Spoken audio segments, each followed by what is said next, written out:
Hello, ladies and gentlemen, boys and girls, college football fans across the nation, around the world, in quarantine or in hiding or whatever you want to call it. This is Tim May with the Tim May podcast, aptly named, and of course joined by my always, he's not my sidekick at all. He's Man, co-conspirator and trying to keep folks entertained, informed, whatever you want to call it, about Ohio State football in particular and college football in general during this most incredible of times, I think is the best word for it, because there's so much going on. People wanting to reopen the economy, people wanting to get a haircut, people wanting to go into a restaurant and eat, and some sooner rather than later, some with masks, some without masks, and it's going to be a slow reopening around the country and around the world, really, right? Right, Austin? yeah, I've got several homage masks already delivered. My mom made some. I think I'm going to follow those guidelines. Like I've said every week on your show, I'm just along for the ride, that, we've got to continue to listen to the doctors and experts. And I think that I'll do anything that I think helps make college football come back. And maybe that's a ludicrous kind of thing to say. And I've said it over and over, but I mean, obviously I want to stay healthy. I want my family to be healthy. I want your family to be healthy. That's why we're not, we could go do this in the Lettermen Row office if we wanted to, but, everything points to the fact that a little more patience is required. And I wrote that last week on Lettermen Row that, the reason that we don't know exactly what's going to happen with the college football season is because it's May 11th. It'll be May 12th when, this podcast publishes on Tuesday morning. And you don't have to know until June. You might not even have to know until the start of July. Right. A lot can change. So, until then, things are going to start to reopen. Maybe we'll get to go into Roosters in the next couple of weeks out on the patio. But, for now, I think we load up on masks and we still try and stay in as much as we can. Do they call it the patio or do they call it the coop out there? The Roosters coop. Yeah, we'll name it when we get there for sure. There you go. Absolutely. I mean, fun times are had in the coop, my man. But yeah, it is interesting how people are rushing. The example I keep using, on these podcasts is, this whole thing has been like climbing Mount Everest. And once you get to the top, which is a grueling climb, the toughest part for most people is coming back down, and the backside of the mountain can be as tough as the front side of the mountain from the standpoint of, just because things have slacked off doesn't mean COVID-19 has gone away, et cetera. And this can be the most dangerous of times. There could be suddenly an avalanche, pardon my continuing with that analogy, of brand new cases, et cetera. Because once you start mingling people and it being more out there, it just makes sense that there will be more cases of this. And some people will continue to get really sick and some people will continue to die. And it's really, this is the most careful time I think you need to be in this whole thing. I'm not going to get on any kind of, as Earl Bruce used to say, any kind of soap opera here and start pontificating about things. But I think this is as tricky a time as there has been so far in this pandemic. And I think that's why we're looking at all the things that are incrementally opening. And at some point that's going to include schools, not, all schools, not just colleges, but for the sake of this show and this discussion, that's going to be part of it at some point. But, there's also the opportunity now that they've talked about, and, commissioners and athletic directors across the country are now talking more about the fact that there doesn't have to be in-person learning at every single school for there to be college football. And if that's the case, you could have them return and open up the Woody Hayes Athletic Center right now if you really wanted to, potentially, if you deemed it essential. There are a lot of moving parts there, so it wouldn't just be Gene Smith's decision. But we're heading towards that moment, I guess I'm saying, where Ohio State could do that, or the Big Ten could say it's time for practices. You can do it. Iowa has talked about that being on June 1, and I don't think the last update from the Big Ten was that there wouldn't be anything until that date, and then I was like, that's when we're going to do it. I think it's probably not going to happen on that timeline, and it probably shouldn't, although I'd love it if there were more clear signs of progress. But I think you can pick and choose from other places where you're starting to see some growing confidence that college football is going to be played this year. And as I've said to you over and over, like the prediction game is dangerous and wrong and fraught with the opportunity to be proven incorrect. I don't really, feel like I'm in a position to do that. But I do get a sense that, there's more likelihood of there being college football this year than I've had in a while. It's been steadily growing. And the thing is, like I wrote in a story for us for Lettermen Row last week about a couple of insiders telling me how Gene Smith and his group are, just having idea meetings every week, several a week it seems. They've even broken it down into subcommittees looking at different aspects of it. And you can't just open the doors and say, y'all come. There's going to have to be a method to the madness. And, for example, possibly giving each player his own, at least during camp or whatever, his own dorm room or hotel room, whichever way they decide to go. So if in case that player comes down with something, you could isolate him more easily, or that coach or that support personnel person. And then the other thing, like I said, the key word there is essential personnel. Who is essential to the football program, the actual getting ready to play part of the football program, and who isn't, meaning who should be allowed into the Woody Hayes Athletic Center and who shouldn't on a daily basis. And then how do you keep up with those people when they either go home at night or go back to the hotel at night or wherever? And how long will a group of 140, 150 people, probably maybe more than that, really, when you start counting them up, how long will they tolerate, will they go along with sort of a continued quarantine situation just to produce a football team? I have a sense that a lot of them will go along with it for a while, just from people I'm talking to, just because they, number one, are champing at the bit to get back to it, and number two, they understand what kind of team they had coming back, and they really want to be able to play football this fall and take advantage of that. Yeah. And then number three, they understand that there is a desire among folks like us and fans to see football again. And I think more and more, what's interesting is as I lay my fingers on the pulse of this thing, more and more I am finding from people I talk to that they would take football even if it's just on television. And some people have put forth the idea of maybe piping in crowd noise or something like that. I think that would be kind of stupid, although there have been some conjecture that some Big Ten teams, I won't name any of them, but pipe up their crowd noise whenever Ohio State and others come to town. We'll get into that maybe in the fall. I got the Atlanta Falcons in trouble way back here. Remember that? Yeah. But anyway, I digress. Bottom line is, do you need crowd noise for it to feel like football? Or, I've been in places where people have watched a football game, and when a guy scores a touchdown, they're cheering hard, and it's like three people sitting there. So maybe you don't need that crowd noise. Personally, I think if you could just get football in one form or fashion, I think it would satiate the appetite. What do you think about that? Yeah, well, I've covered games in places that have already, I'm thinking back earlier in my career when I was in the Mountain West covering Wyoming, and they played at San Diego State, and San Diego State played in Qualcomm. Yeah. And they were lucky to draw 14, 15,000 people in a 60, 70,000 seat stadium. I've seen that.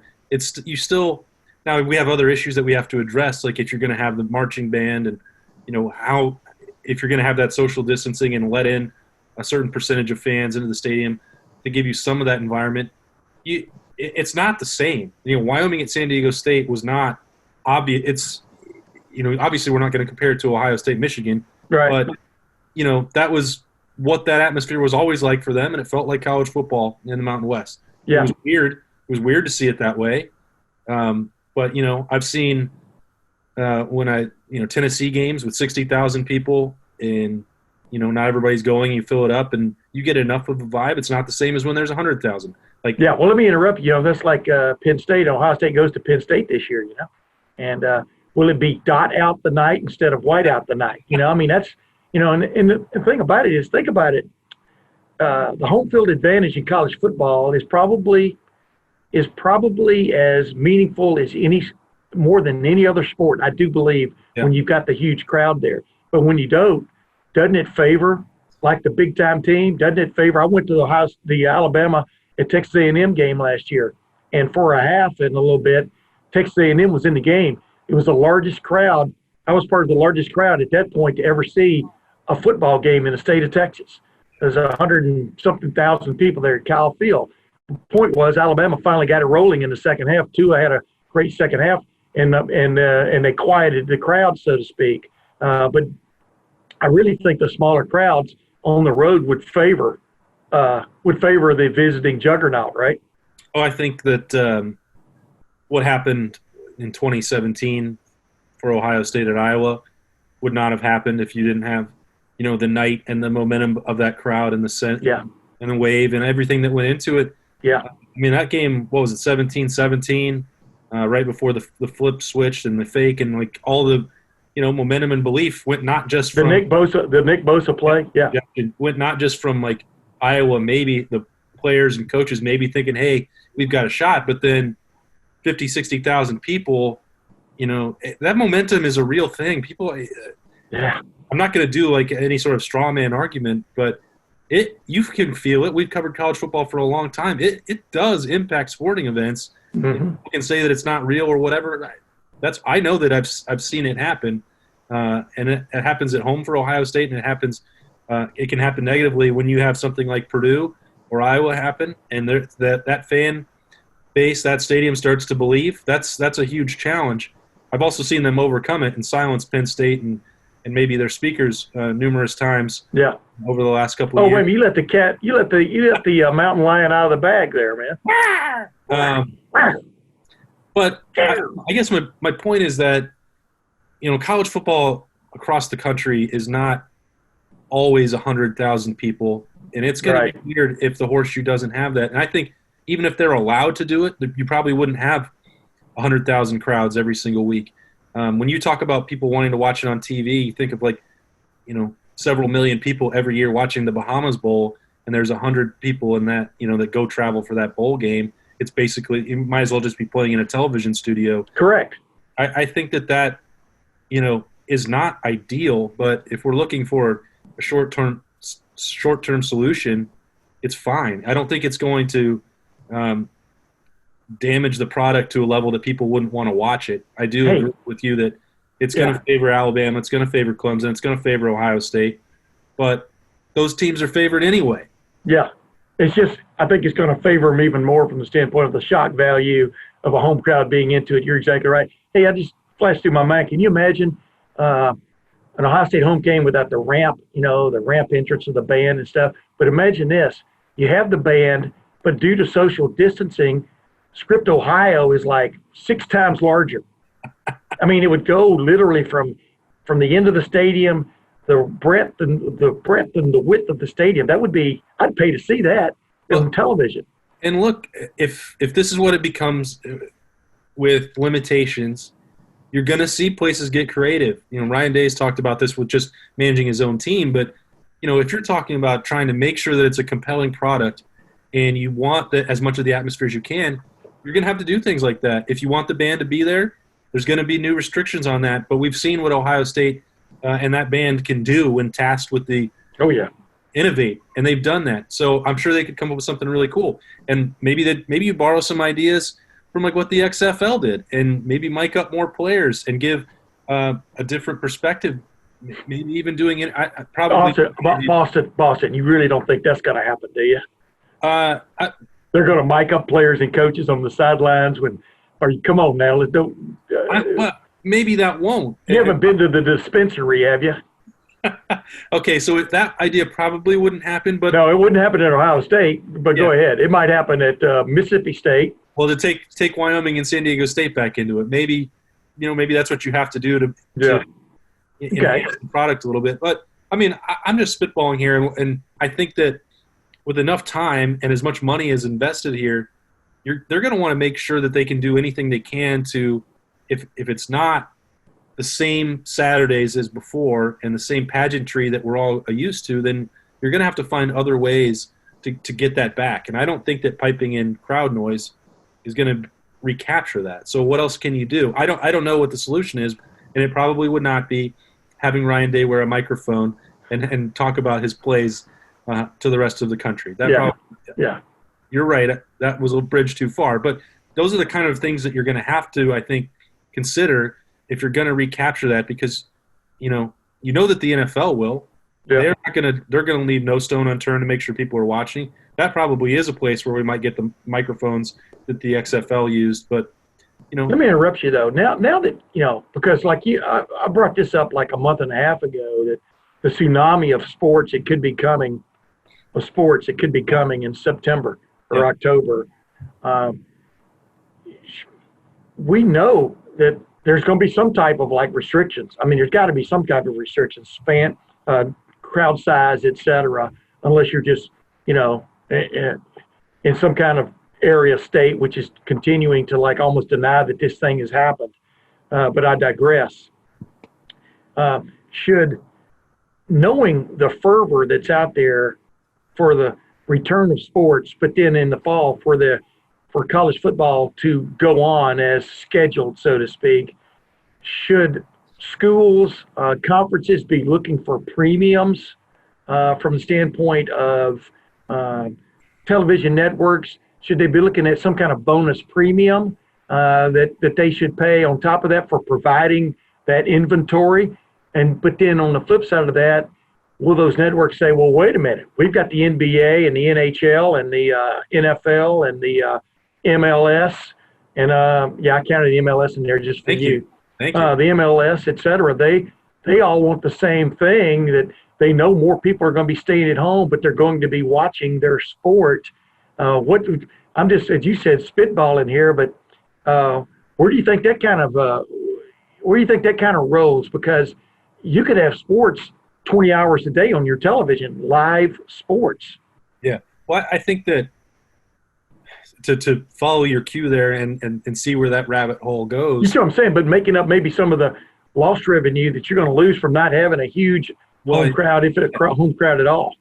If we know anything, it's that these television networks, when they lock in their contract, they mean it, and they're not in a hurry to go renegotiate unless there's a benefit for them. Right. I think that there's probably – wait a minute, kind of like Jerry Reinsdorf, but go ahead, though. Exactly. But I think that there would be opportunities where let's just continue down. I'm just going to keep piling on San Diego State and Wyoming. Maybe there's an opportunity where this doesn't impact Ohio State much, or maybe at all, but ESPN says we've got full slate. We're going to have an NBA game on Saturday. We've got NHL coming back, playoffs, Kentucky Derby, whatever. Wyoming, how would you guys feel? Yeah, how would you guys feel about playing Tuesday at 5:00? We'll give you $500,000 to do it. Well, I mean, these schools that are missing the guarantee games potentially, that's just maybe one scenario. Yeah. But if they need to recoup some of that money, and the broadcast networks say, hey, let's spread this out, and let's have, if college football has to be flexible with their scheduling anyway, which they're going to have to be, what would be the difference between a Saturday game in the Mountain West or the Sun Belt or Conference USA and following what the MAC does? And maybe those MAC games don't even all wind up being in prime time. Maybe it's better to have it in the middle of the day. If people are going to be getting back to work, and I recognize that you wouldn't want to sacrifice that, but not everybody is going to be. And there's going to be an opportunity to put sports on every single night, and you'd have to give some financial incentive to change that. I think that's, as you and I continue to talk to people, nobody is saying no to anything at this point, because they know that the changes have to be made. Yeah, the flexibility is the word you're looking there. I mean, from a lot of people, because Ohio State, Penn State's going to be must-watch television. Ohio State, Rutgers is not. And it will be in Columbus and Ohio, but it won't necessarily be wherever. So you need to take advantage of those, but you also, you also have to get away from the idea that tradition says, and I know they're thinking this way too. Tradition says football goes from basically the last weekend of August. I'm talking about college football, to the second weekend or third weekend of January, or the third Monday of January, second Monday of January. Mm-hmm.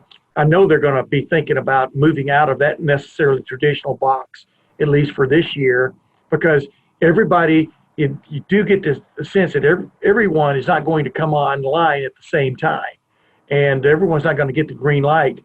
But that, let's, before we get into like, a little replay of some of the Robert Landers, B.B. Landers interview I did last week with him that you wrote a little story about too with it. And some other people have wrote stories about it too, which was kind of like sort of a compliment in a way, but I digress. Let's get into like the idea of, can you have the Big Ten come back without all of its members? Can you have the Southeastern Conference? Because obviously you've seen that out there. We've talked to people who've talked in that regard. No one's saying it overtly, yeah, we're just going to go without Northwestern, or we're going to just go without Minnesota, or whomever might balk, when we're there. I just threw those names out there. Yeah.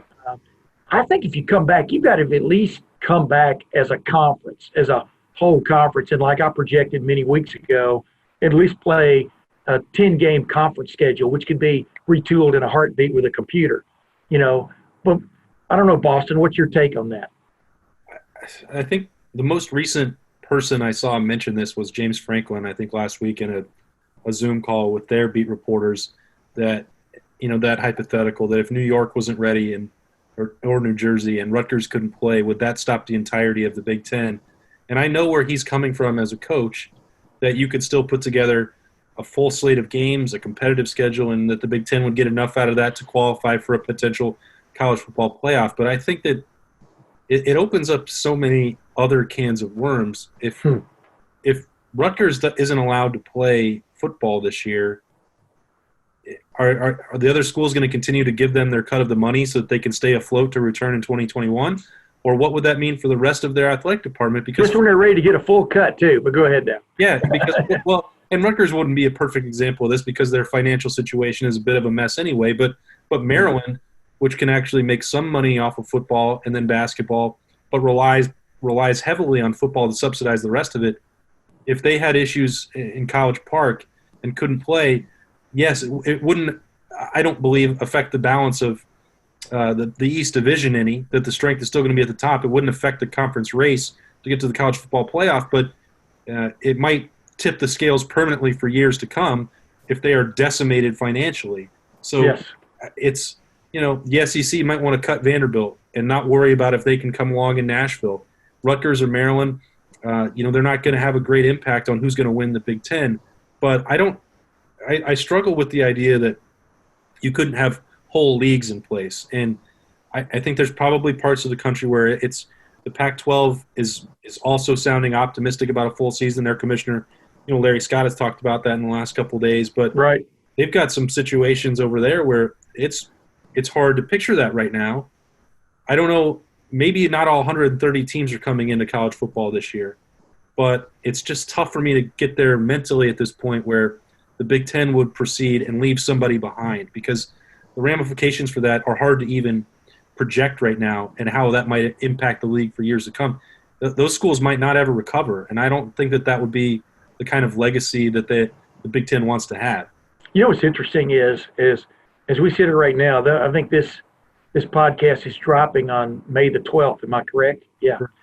And Ohio State is scheduled to play at Oregon. I think it's September the 12th. Do I have that right? Yep. So in essence, 4 months from as we speak, one of the great intersectional games for the 2020 season is scheduled to take place. We've really only been in this COVID-19, as I call it, quarantine, because it rhymes with COVID-19. I even kind of started writing a song about that. Well, I'm in quarantine due to COVID-19. And it's got some other stuff which doesn't make sense, but the word spleen is in there. Yeah, we're working on it. Yeah, you got to work on the rhymes with "een." But I digress. The bottom, what I'm saying is, we've only been in this for 6 weeks, 5 weeks, really. And it seems like it's been a long time. There's been a lot of progress made. And if you just kind of, like you said, spitballing, if you could just, stick to your knitting here for another, 4, 5, 6 weeks, and that's tough on the economy, I totally get it, man. I mean, it's going to hell in a handbasket without a doubt, or hell in a face mask. But if you could see things getting back to a situation to where that game could take place. I mean, that's 4 months from right now. That's a third of a year. I can see it happening if things stay under wraps. But yet, like you said, you're getting even cross signals from Oregon where I think a week and a half, 2 weeks ago, either their president of the University of Oregon or their athletic director, somebody made a comment that they could see classes beginning in the fall as scheduled, whether or not they'd be online or not, but they could see things getting back to some semblance of normal. And yet the governor came out of Oregon last week and in essence said, can't see them having huge crowds anywhere for a while now, And what just as you sit here right now, what I'm getting to, I'm just trying to build up to this. I've got just sort of maybe it's the butterflies or maybe I ate something bad for lunch, but I got the feeling that Oregon-Ohio State game is going to happen. What is your feeling on it? It's going to have to be modified in some way. I believe that Oregon-Ohio State is going to be played, and I'm optimistic that it will. One thing I don't understand about the Oregon governor and is why the prediction was made for sporting events and concerts through September at this point. That's so far down the road, and we've seen how much this conversation has changed weekly or since the middle of March. Yeah. I think that was, and they have different data. I get all that. I'm not trying to push it one way or the other. I just think that's so far out there, and you knew that was going to cause some panic over a real marquee event on the Oregon calendar, on the Ohio State calendar, on the college football calendar, and that other people were going to push back on that some way. I would sit here and say I'm less confident that Lettermen Row would be, or the Ohio State media would be allowed to travel to Eugene for that. Just simply getting a team and a charter out there, the travel right now is so complicated, and trying to figure all that out for a game across the country. I don't envy the decision makers trying to manage all that right now. I think it's going to be played. I don't know that there's going to be fans there. I hope it's played. It's a matchup that we've all wanted to see for a really long time, but it also goes back to what you were talking about earlier, Tim. Like, this is a potential, two teams in the college football playoff race, two of the best teams in the country, two potential conference champions. Do we want to, do people want to see it without fans? Like, Outson's got this reputation. I've never been there for noise and a unique situation. You've covered those matchups with them before, and they've played at really high stakes games in the last decade. Yeah. What would we be sacrificing if we couldn't have some? I will tell you something. I have a different take on it than a lot of people. I think the fans, the bands, what's something else that rhymes with ands? Anyway, I think the fans and the bands, they definitely add to the atmosphere. Yeah. But I want to tell you something. I've watched football practice where there aren't fans. I mean, I used to watch back when we used to get to go to football practice and stand and watch. I watched a hell of a lot more practice than I did the games. The games obviously are what matter, but it didn't taint my appreciation for what I was observing, the fact that fans weren't there. And like you said, if you have to have huge fans to play football, to play college football games, then like there are games in the Mountain West, there are games in the MAC that wouldn't happen, right. There are small college games where there's 1,000 people there maybe on a good day. So I think it's a little, for what we think of about college football, you think of the noise, the bands and the fans. But for the vast majority of college football out there, which is division, one AA for one of another term, FCS 2, 3, NAIA, there aren't huge crowds. In some places, the SWAC, for example, a lot of people go to see the bands and then leave at halftime. Because you talk about entertainment. That was the great ripoff of the last decade was Florida A&M coming to Ohio State without its band. I very much look forward to that. That Yeah. would have opened a lot of people's eyes. But I digress. So I think you can play the football games without the fans and the bands, and just for this 1 year. Because here's the thing. This whole thing reminds me of when my brothers and I used to go into our backyard. There was a run, a ditch, or whatever you wanted to call it, that separated our yard from the people behind us. And we had a huge backyard in Lufkin, Texas. And that's where we played football, played baseball. We even had track meets back there. I always finished last, by the way, in whatever the competition was. But we would go, I remember this is East Texas, we would go, me and my older brother Ben, and we would go into the area near the ditch and look for water moccasins before we'd have a game. And we, every week we would find one or two and either chase them off or do what you have to do with a water moccasin, which my opinion is a good water moccasin is a dead water moccasin.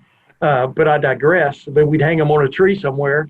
And the point was, then we'd go play, right? Feeling confident.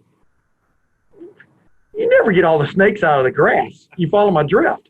And that's kind of what you're going to be dealing with when you start opening these things. But then when you really start playing games and stuff, is you have to feel some semblance of confidence that you're going to be able to make a trip like that as a team, not have COVID-19 hanging out in the weeds or the grass, and be able to come back. You're going to have confidence that Oregon is going to prepare the visitors' locker rooms and stuff sanitary enough that you feel like there's not in jeopardy going in there. You're going to have to be able to go to a hotel where you believe, and you're going to send advanced people out to check it out, to believe that everything has been sanitized to the best of their ability. Like I pointed out in that story I wrote last week, there's a good chance if they just go to all Big Ten schedule that you could see teams going in and out the day of the game on a charter flight. Why risk staying in a hotel if you don't have to, when the parameters can't be guaranteed on what you have at home and stuff? But I see 4 months from now, I see there being much more of a grip on what this thing is all about. But the one thing that's going to be missing, unless there's some miracle, and by miracle, maybe that's not the right term, but some really advanced progress, is a vaccine. Because that's the only thing.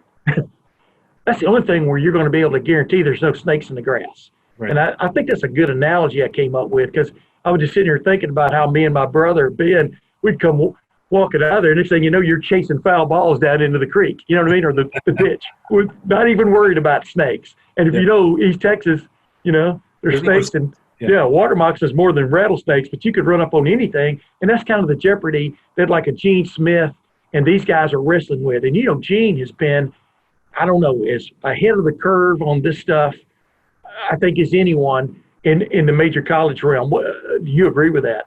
Yeah, I think that was an incredible story, and I really appreciate the analogy, because I was sitting there for the first half, and I didn't know where we were going. But that's really the perfect way to sum it up, because as you're saying, if there's no vaccine, then there's going to be some element of risk. There's also an element of risk to playing the game of football, period. So you have to determine what the acceptable amount is for these teams, and what they can control, and how much hand sanitizer you're going to take, and where you're going to stay. I mean, Ohio State could not fly to Eugene, Oregon and back in one day. That would not work. Correct. Even if you're talking about some of the far flung places in the Big Ten, if Nebraska was at Rutgers, and I don't know their schedule, that's right. That's going to be difficult to turn around. So teams are going to have to stay in hotels. Maybe 1 or 2 stays per season as opposed to 6 or 7 in their mind mitigates the risk enough that you're okay with that. Yeah, that's what I pointed out in that story. There are some places you can, and depending on the television time, that's also the big squeeze. But go ahead, though. Yeah, and I think that's one reason why, I've said it before, and I'll say it again, that they should not lock themselves into any decision in May. The governor of Oregon should not have been locking in a schedule through September right now. Nobody knows what it's going to look like in 3 weeks or 4 weeks, or when that, you said you didn't want to call it a miracle. If we have a vaccine in the next 2 months, that would be a miracle. Yeah. And, I can't think of any miracle I've ever wanted more than a vaccine for COVID-19. there's another rhyme for you for your song. There you go. But you know, there are not just one or two moving parts here figuring out a schedule. There are hundreds of decisions that have to be made, and it's what I thought was really important about the story that you wrote last week was that you mentioned 5 or 6 or 7 of them that they have to consider just for practice. But and that was just an example of how difficult it's going to be. And it goes beyond that, to hundreds of thousands of decisions just to get through a day of practice, let alone a game when it's exponentially more difficult. Yeah. So I thought that you summed that up well, because you can't. When I say that they can't decide something right now, that's true. But you also have to be prepared for that moment when it arrives in June. That's the point. That's why there are so many conversations right now, because they have to work through every single one of these contingencies, and if they're going to travel and where they would stay and how they would do it. Like that's just one small piece of that. What airline are you going to use? What charter are you going to use? Do you remove seats from the planes? Like, I can't even think of every outcome that it could be, but that's why you have – and Ohio State is different because we've talked about that compared to the Mountain West and 100,000 people. Well, the logistics of operating this Death Star Ohio State football program come with complications that you'll never even think about, never even arise, and they have to work through that now. And that's why you see these places like Gene Smith and Clemson and Alabama setting the tone, because they have more people and more experience at dealing with all these issues than anybody else. I trust that Ohio State can get it done. And if they can't find a way to lead the Big Ten, we've got a lot of other problems. But I think that they're doing the things that are right now. Praying for a vaccine for this COVID-19. I'm with you, man. I like it. No, you're exactly right. That's what I was pointing out, is that every week it seems like the scenario changes.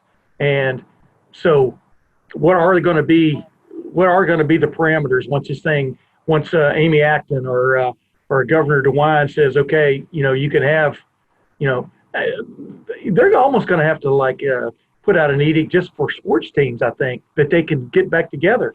Because that'll be, the NHL, the Blue Jackets, et cetera, the crew. I mean, can they all go in their locker room at the same time? Will they have to shower in shifts, et cetera? You're right. The vaccine is what will be the game changer, and everybody knows it, but nobody wants to wait that long. That's the thing you're dealing with. Are we there yet, Daddy? Are we there yet? And speaking of, are we there yet? Kind of a tough segue, but a ragged segue. But I had a conversation with Robert B.B. Landers last week. You wrote a story about it. He got some pretty good play, but about a guy who is one of the more personable people we've ever met covering Ohio State football, entertaining in every form or fashion, enjoyed being on the stage as well as being in the lineup, et cetera, and went through the whole draft, didn't hear his name called, then didn't sign a free agent contract. And I had him on. He explained some of the reasons why. And, I think you said it would be good to maybe replay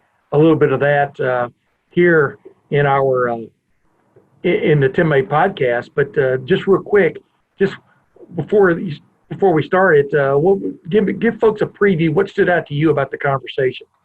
Yeah, I think you and I had mentioned this before about how there were going to be fewer opportunities for guys if there was no rookie camp in the NFL. And the one thing that really jumped out to me was when Robert Landers was talking about why he thought he hadn't signed a free agent deal at this point. Mm-hmm. And we had mentioned that Brandon Bowen not getting to go to the combine, and I talked about how, Zach Bourne had described that process to me, and basically you're going station to station to station to station, and every team and their set of doctors is looking at you and getting their own medical information, and they can do some of that on pro day as well, but missing those opportunities, I thought, well, maybe that's why Brandon Bowen, really missed out on the combine. Well, it turns out, there was no way, with team visits eliminated, with no combine and no pro day for Robert Landers. He's not a guy that jumps into your mind as dealing with injuries because he didn't force him to miss a lot of games. But it was either 2 years ago or 3 years ago when he was playing the entire middle of the season with a foot problem that nobody knew about. He played through it. He never left the lineup. I don't remember exactly what the issue was, Tim, but he's not a guy that you thought of because it didn't keep him out of many games. He battled. As soon as he brought it up, I'm going, yeah, he missed games. You're right, but go ahead though. You're right. That was the lightning bolt, lightning bolt of information for me. It was like, okay, well, he's not the only one that's having to deal with this, but he's one of the, highest profile players left. Yeah, and I didn't want to mislead people. I mean, do I think Robert Landers is BB Landers is the next Geno Atkins? No. I mean, I'll be flat honest. So it's just he's a great example of of the void that happened this year without the on-campus workouts for people.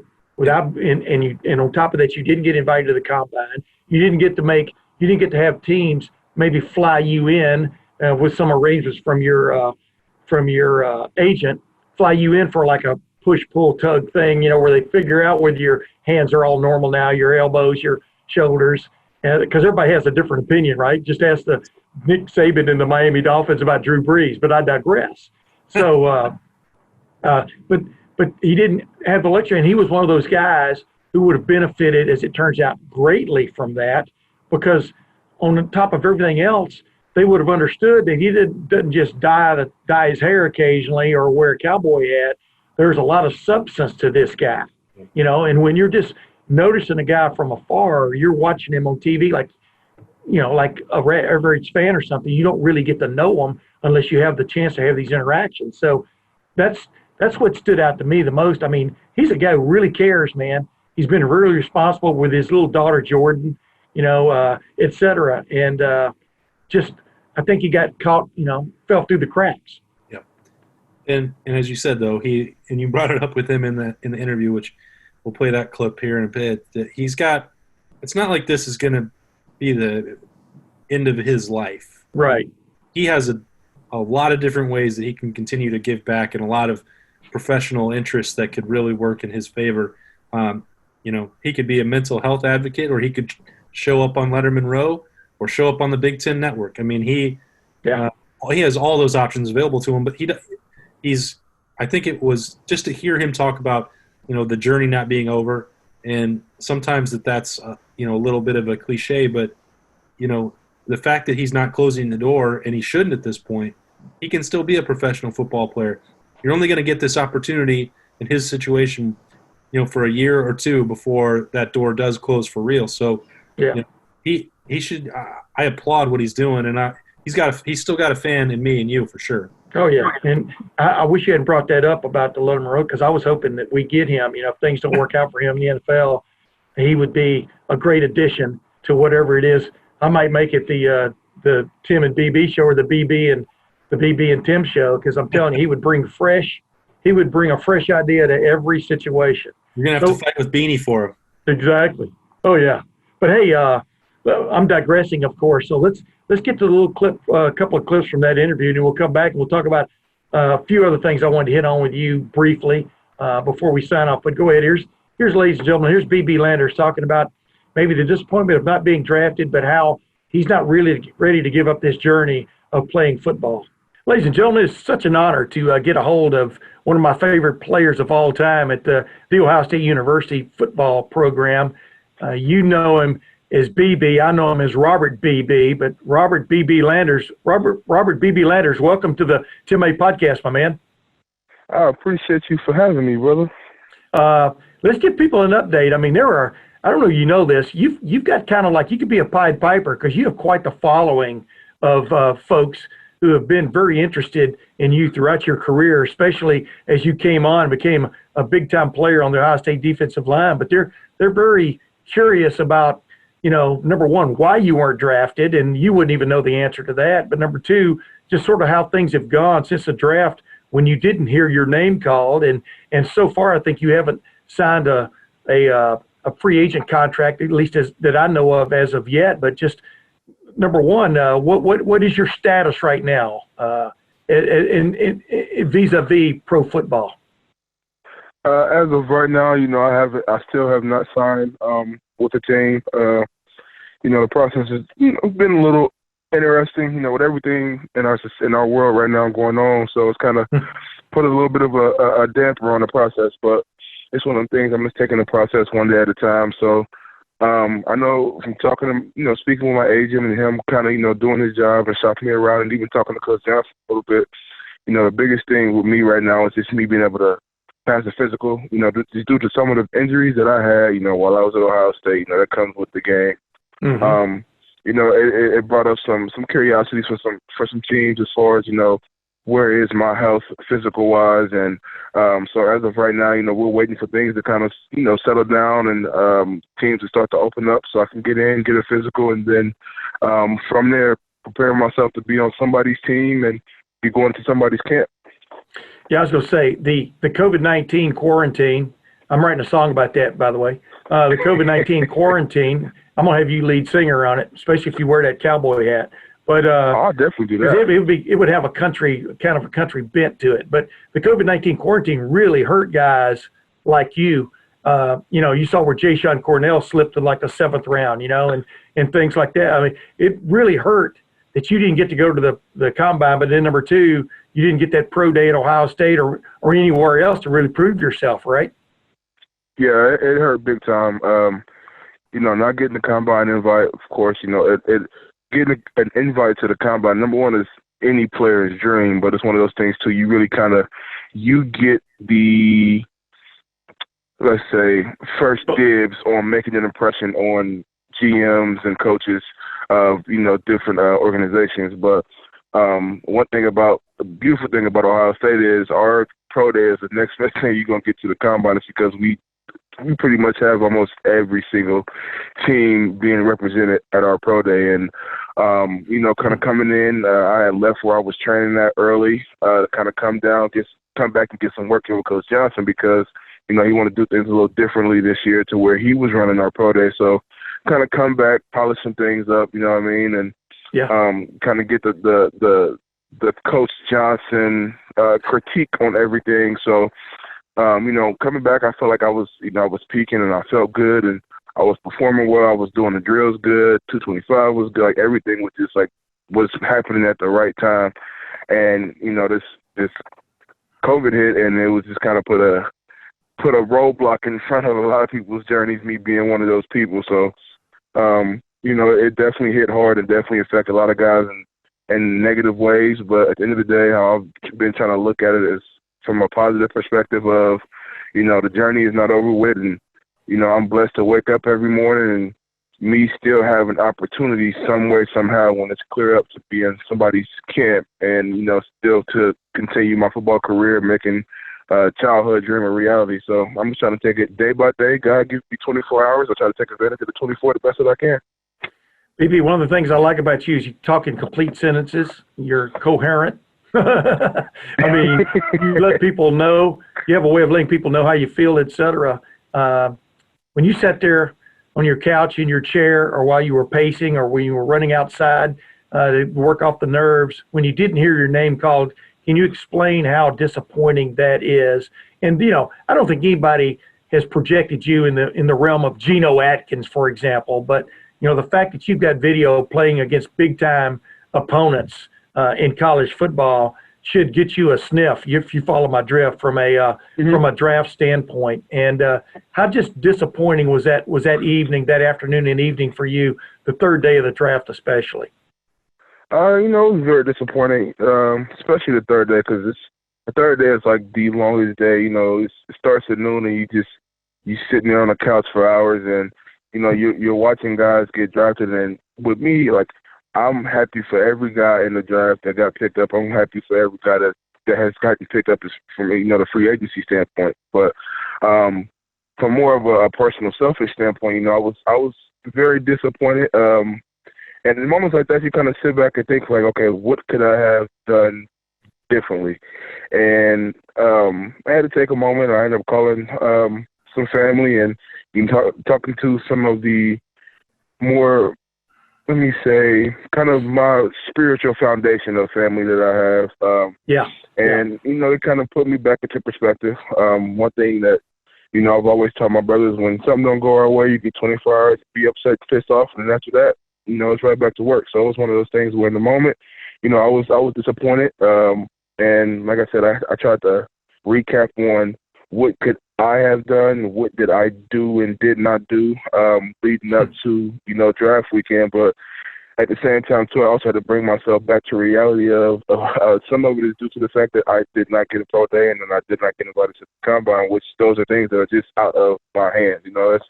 There's nothing I could do with that. So, I've just been trying to stay from there on, from the 24 hours. Once that 24 hours ended, I've been back to the mindset of I'm going to stay on track. I'm going to stay the course. I'm going to keep grinding. I'm going to keep pushing myself how I've always pushed myself. So that way, when the opportunity is there that presents itself, I'm ready for it.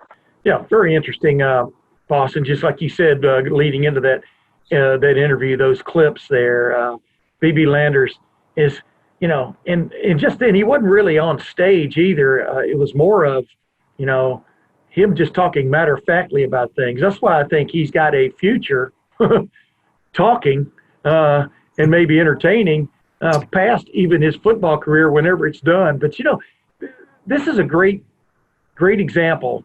I was talking with a guy who used to play football at Ohio State. He was a walk-on named Obi Stillwell. You know Obi. Mm-hmm. And he's been in the media off and on, for a while too. And but he said he made a good point last year, a couple of years ago when I was talking to him about one of the football players had some problems. And he goes, the thing about football, it's that rare sport that somebody else tells you you're done. Meaning it's rare that you get to the point, like Tom Brady still playing, right? It's rare that you get to decide. Robert Smith, the interview I had with him a couple of weeks ago, you can still watch that on my podcast. But he decided to walk away from it before it told him, or before it wore him out or told him you were done. Jim Brown did the same thing. But few players have that luxury. And usually somebody else tells you, no, you don't get to play football anymore because you can't go out in your backyard and duplicate Saturdays and Sunday afternoons in the Horseshoe or at Paul Brown Stadium or at whatever the name of the stadium is in Cleveland now. You can't duplicate that on your own with like your kids or something.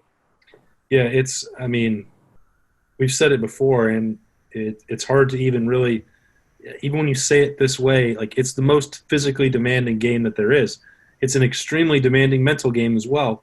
And it's just the hardest game, for anyone to play.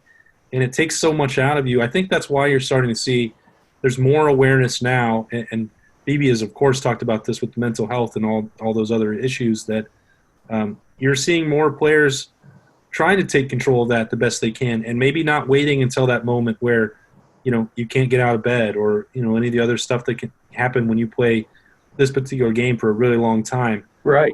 The people that play this game at any level, but at the level that we cover and go on and play it at the next level, even beyond this, they will have my never-ending respect because of course it is so difficult and they put in so much work.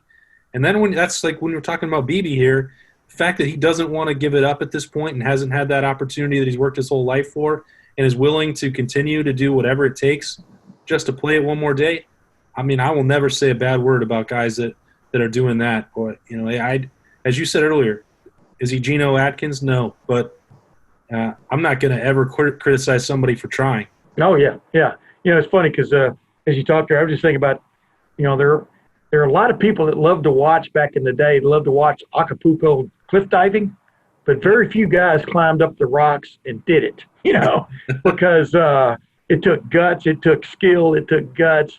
Maybe you had to be a little bit nuts. Yeah, that's what it's like to play in the line in big time football. Is like I said a while ago, you can be a retired quarterback and you can have a retired receiver and y'all can go out and throw the ball around. It won't be the same as football, but you can't duplicate the trenches of big time major college and pro football of guys running into each other, hell bent on assignments and getting the job done and getting usually a lot less of the credit than the guys who are in the skill positions. And that's what I'm talking about. But there are guys who absolutely love it, and that's what, you miss. And that's why you kind of, if you're physically gifted enough and you're healthy and you're sound of mind, you want to play it as long as possible. But you definitely want to, you definitely want a chance to get paid for it on a big time basis. That's the other lure. Let's not discount that, because if you can get to that first free agent contract, it can set you up for the rest of your life if you've got a smart agent and a financial advisor and you're being pretty keen yourself. Right. Hey, and speaking of that, another ragged segue, but Ohio State, is producing players for the draft. That's the lure of coming to Ohio State, I think, as much as anything else anymore. I know the big time education you get at Ohio State, even if it's going to be online, but from now on maybe. But it's like the University of Phoenix suddenly got a football team, right? But I want to see that Southern New Hampshire University team, man. They could be pretty damn good too. But I digress. I don't know where they'd play. Maybe they could play in Manchester, Ryan Day Stadium. But I digress again. The recruiting beat has gone on, Austin. And what's your take on it? How successful during this pandemic quarantine, looking for a vaccine moment, the Ohio State recruiting beat has continued, in my opinion, as strong, if not stronger, than it's ever been. What are we witnessing here? Yeah, I think, you have a recruiting staff with Mark Pantoni that is cutting edge and one of the best that you're ever going to find in college football, basically a dream team when it comes to recruiting and their graphics department and Pantoni's, ability to grind through tape and know who he wants. But you also have, a coaching staff right now with tireless recruiters for the most part up and down that lineup that taking the cue from Ryan Day, and that they have more to sell than I think has Ohio State's probably ever had in the history of the school. And that's a mouthful, but I don't think that that's being a prisoner of the moment. When you look at the NFL draft picks, the way that academic reputation has been continued to enhance, the success on the field, both in the Big Ten and when they send guys on to the NFL, the real life Wednesdays, on and on I could go. They've never had more of that at the same time. And so you combine that with the quarantine and the fact that the kids can't visit, and a lot of them, as you know, have had chances to do that previously when they were juniors, or and that helped. Ryan Day talked about that, I think, maybe a month ago on a conference call, that they'd done a lot of that work in advance, so that these kids could pull the trigger without needing that extra visit this spring or potentially in the fall. But I think that these kids know that their options are not going to be the same. They're going to be limited compared to what their other classes have been. They can't play this game all the way up until December.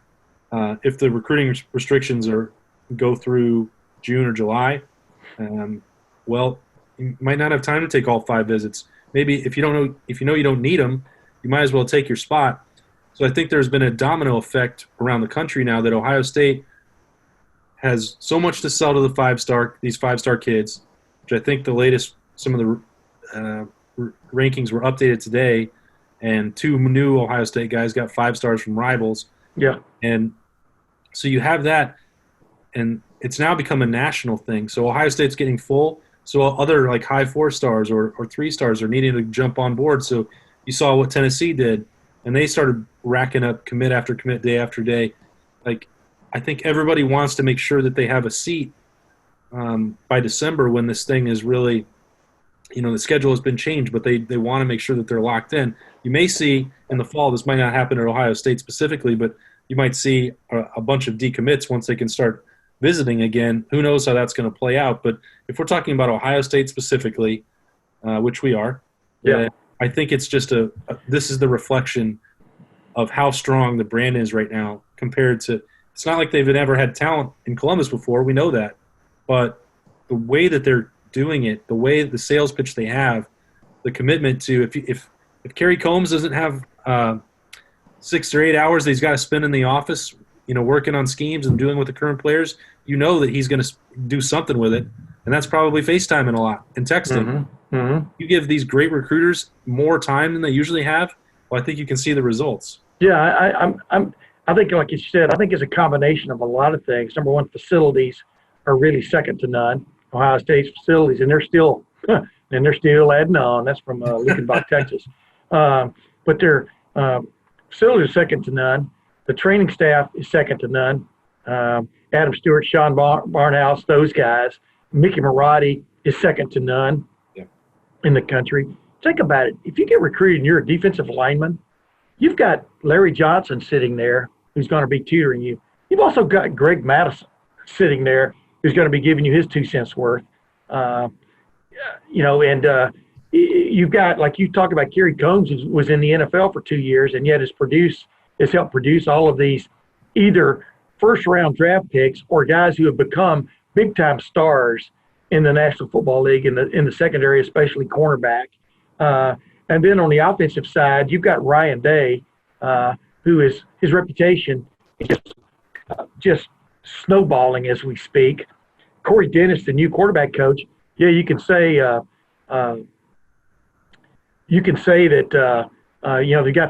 that he doesn't have a lot of experience, but then again, check it out. He's got a lot of experience. He's been in that system for a long time now. He's considered very intelligent by his former boss and, by the way, father-in-law, a guy named Urban Meyer.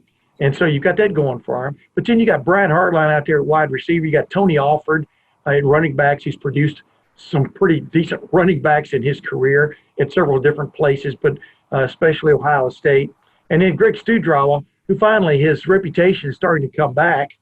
He had a really good reputation, I'm telling you, when he was at LSU and places like that. And for whatever reason, people started nitpicking on him. But the way they're recruiting for the offensive line now and the guys the offensive lines they're producing.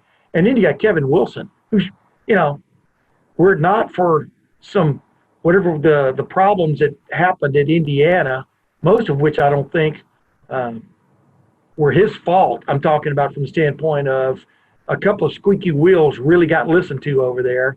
He'd still be a head coach somewhere. I mean, you just like the way this guy thinks, what he brings to an offensive staff.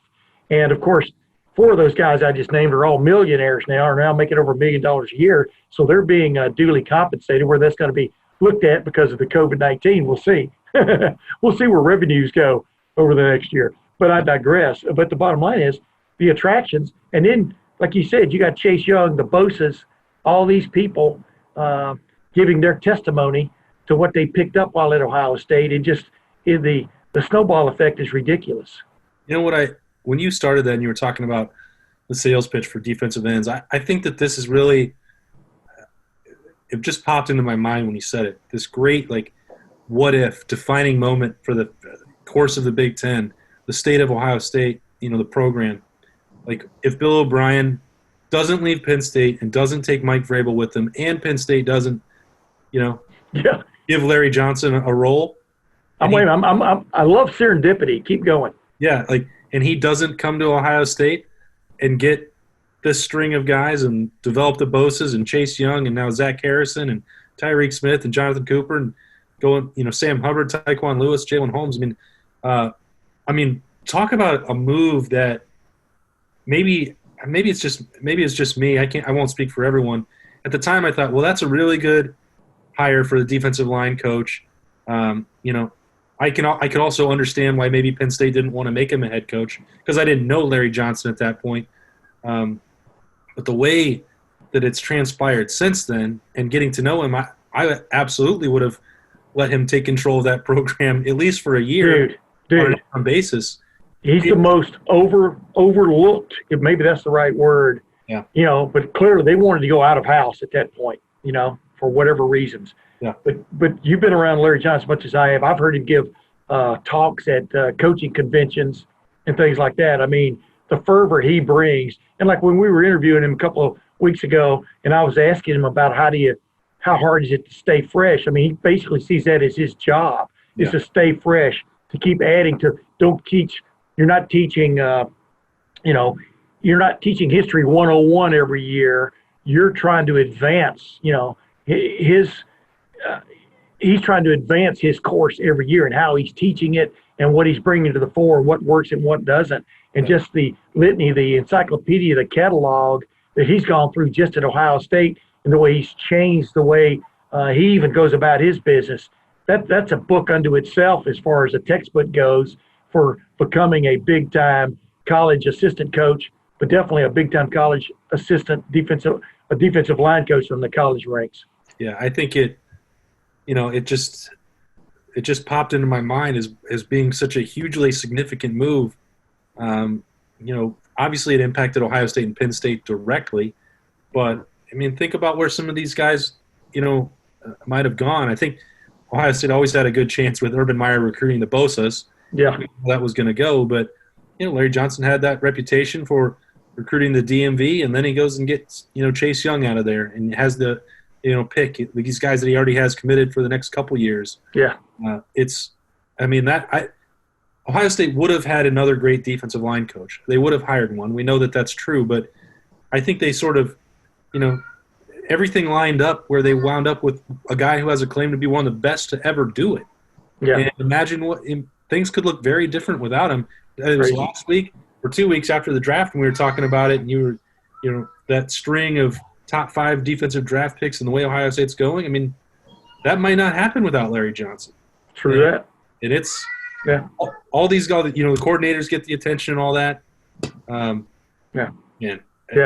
A lot of this is not possible without Larry Johnson. Hey, give me time for one quick anecdote before we go, though. This is the Tim May podcast, not the Tim May Ohio State podcast. So one quick anecdote. I noticed over the weekend, Roy Horn passed away. It was a part of the famous Siegfried and Roy show that was magic show that was so popular at the Mirage Hotel. Can I tell a personal anecdote? Okay, so after Ohio State, after Buster Douglas got back from Tokyo and knocking out Mike Tyson, about 2 weeks later, week and a half later, Steve Wynn, the owner of the Mirage, CEO of the Mirage Hotel, flew his plane to Columbus to pick up Buster and John Johnson, his manager, J.D. McCauley, et cetera, and they invited me to go along with them. So we get on the airplane, the Mirage plane, and sitting on the plane there when we get on is Dr. J, Julius Erving, right, the basketball superstar. There, anybody who doesn't remember, because there are a lot of people who just live in today. So anyway, what I'm getting to is I digress. We fly out there. The reason Dr. J was on the plane is because Steve Wynn had done his homework that Dr. J was Buster's hero growing up, because Buster wanted to be a big-time basketball player at one point and was on the Lyndon McKinley state championship team. But I digress. So we get to Las Vegas. They put us in limos to take us from the airport, McCarran, to the Mirage Hotel, which was basically brand new at that point with the volcano out front and all that stuff. And they put us in different limos, and I ended up, it was me and Dr. J shared a limo. So we're talking about all kinds of stuff driving from, matter of fact, he was talking a little bit about Michael Jordan really rising as a superstar. And this is before he ever won a championship, and it was pretty funny. So we get there, but anyway, they usher us in and they take us straight in, and pretty much without any further ado, walk us right into the Siegfried and Roy show, which is about to start, and put us right up front in this little half moon booth, right in the front row. There's some other people sitting over in here, but that's the way it was set up. So anyway, long story short, Siegfried and Roy come out and they do all, they got their tigers and all this kind of stuff, but their climax of the show is all of a sudden they walk out an elephant to the middle of the stage, literally from me to, I'm looking through a door here to the far wall of my family room there. It's about 30 feet away. The elephant is from us. And Siegfried and Roy, all of a sudden, they just are water, and they go like this, and this big curtain comes down. And then just as quickly they go like that, and the curtain goes up and the elephant's gone, okay? Steve Wynn, by the way, has tunnel vision where he can barely see, just barely see. And he's sitting right next to me, and Buster's sitting on the other side of him. And Steve Wynn starts going real quietly, bring him back, bring him back. And he starts going, bring him back, and starts screaming, and the whole crowd starts screaming, bring him back.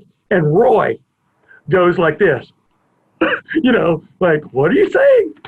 And so he looks at Siegfried, and they go, foop, the curtain comes down, and then foop, the curtain goes back up, and there's the elephant. I'm telling you. And you had to be there, but they were great showmen, in during their time. And anyway, after the thing was over, Steve Wynn took me and another guy, because Buster went, and then went over to the room. He introduced us to Siegfried and Roy.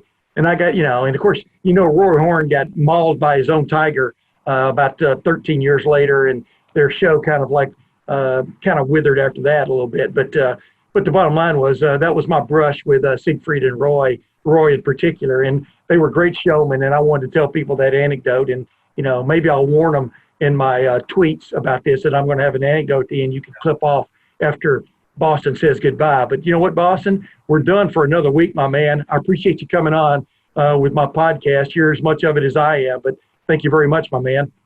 Anytime, especially if you got more stories like that in reserve, and I know you do. I just need to wait. I need to tell them earlier, not later in the show. I got all kinds of flying stories I can tell, as your buddy Will Crawl will tell you. But until next week, ladies and gentlemen, this is Tim May for Boston. You know him as Austin Ward. Keep on watching, and we'll see you then.